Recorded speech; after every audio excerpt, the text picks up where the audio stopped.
Hola, soy el Dr. Jauregui. La tuberculosis es una enfermedad infecciosa que ataca los pulmones y otros órganos y se contagia con una persona que está tosiendo o estornudando que esté enferma de tuberculosis. Es una enfermedad seria, pero si lo detectamos a tiempo y sigues el tratamiento, podemos controlarlo. Yo aprendí que para prevenir esta enfermedad, primero debemos cubrirnos al toser, mantener ventilados los espacios y conservar buenos hábitos de higiene.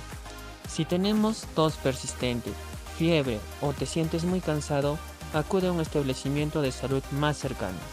Previene, Detecta. actúa.